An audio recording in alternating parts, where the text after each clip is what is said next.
Hi guys, welcome back to my YouTube channel. දැනටමත් දන්නවනේ ඔයගොල්ලෝ අද vlog එක මොකක්ද කියන්න. ඔව් පවුලේ කට්ටියත් එක්ක නුවර යන්න තමා මේ ලෑස්තිය. එහෙනම් එන්නකෝ ඉතින් අද මොකද උනේ කියලා බලන්න.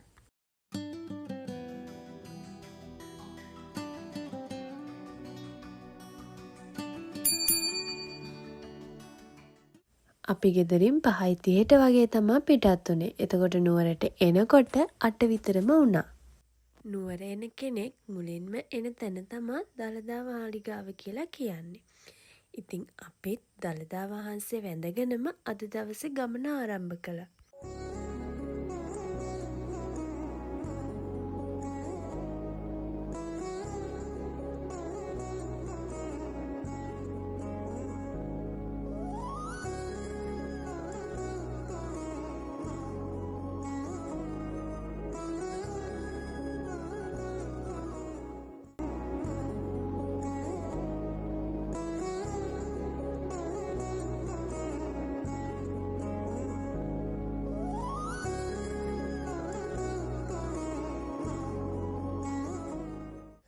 දළදා වහන්සේ වැඳලා එළියට ආපු අපි ඊළඟට යන්න ගියේ නුවර වැව ගාවට.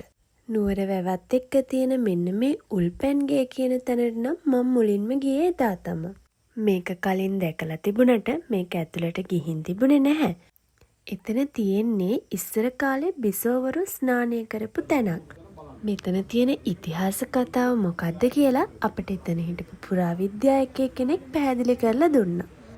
ඔයාලත් නුවර යනවනම් අනිවාර්යෙන්ම මෙතෙන් ගිහිල්ලා බලන්න.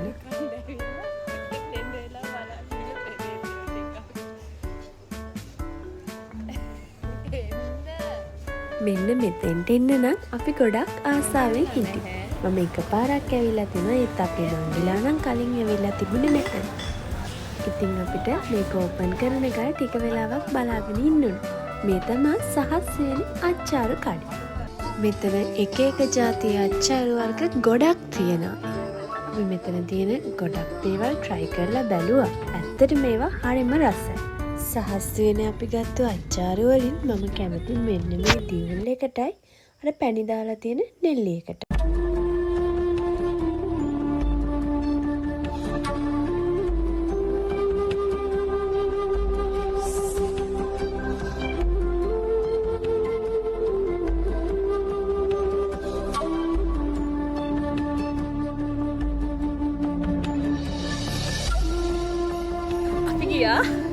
සහස්‍රේනේ අච්චාරු කන්න. ඔයාලත් නුවර එනවා.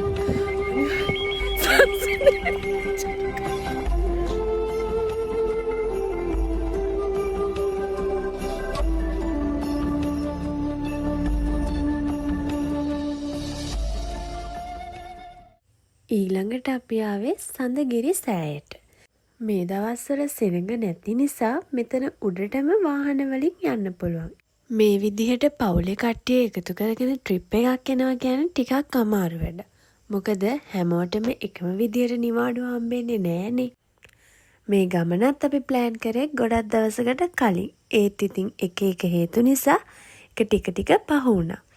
ඊට පස්සේ අපිට වෙන යන්න දවසක් නැති නිසා පුළුවන් කට්ටිය එකතු කරගෙන තමයි මේ ට්‍රිප් එක ආවේ.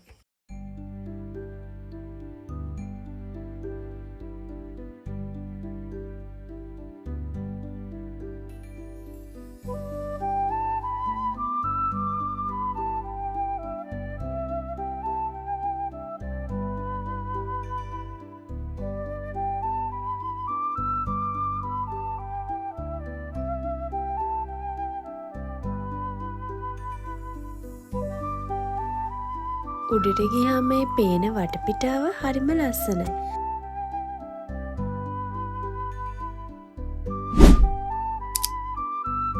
ඊළඟට අපි නෙල්ලිගලට යන්න තමයි මේ ලෑස්තිය. අපි ආපු වාහනේ පොඩි ප්‍රශ්නයක් වුණ හින්දා අපිට බෑලා ටික දුරක් පයින් යන්න ඕන. ටික දුරක් කියලා බැස්සට ඇත්තටම ටික දුරක් නෙමෙයි. අපි විනාඩි 30ක් විතර පයින් ආවා.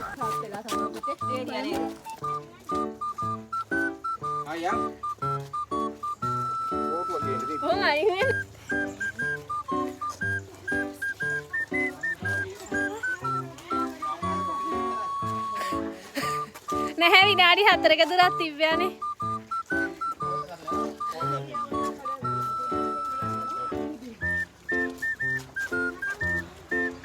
චුට්ට දුරයි කියලා බැස්සට. සේනේ අච්චාර ගැන ඔයාගේ අදහස මොකද? අනේ විසුණු ඔයාගේ අදහස මොකද? දැක්ක ගමන් කන්න හිතෙනවා. හානේ.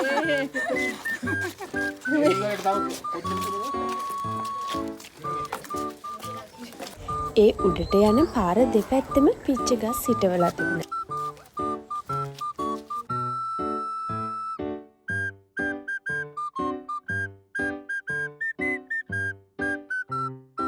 දන්නවනේ ඉතින් අම්මලාලුත් මල් පැලයක් දැක්කොත් මොකද වෙන්නේ කියලා.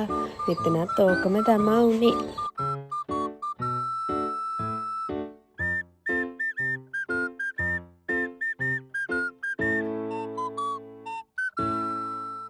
ඔන්න ඔය විදිහට අපි අපේ ගමනේ අවසානයට ළඟා වුණා.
One eternity later.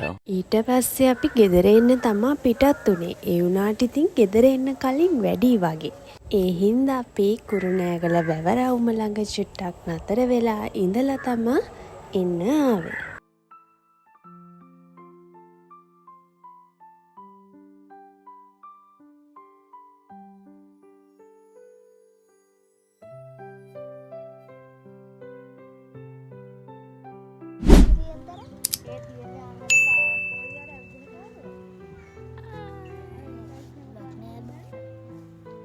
ඔන්න ඔය විදිහට අපේ පවුලේ කට්ටියත් එක්ක එකතු වෙලා ගත කරපු දවස අපි හරිම සතුටින් ඉවර කරා.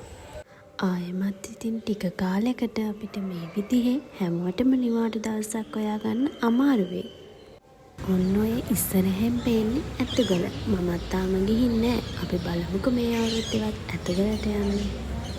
එහෙනම් අදට මම ගිහින් ඉන්න. ආයෙත් දවසක ලස්සන වීඩියෝ එකකින් හමු වෙමු. එතකල් පරිස්සමට ඉන්න.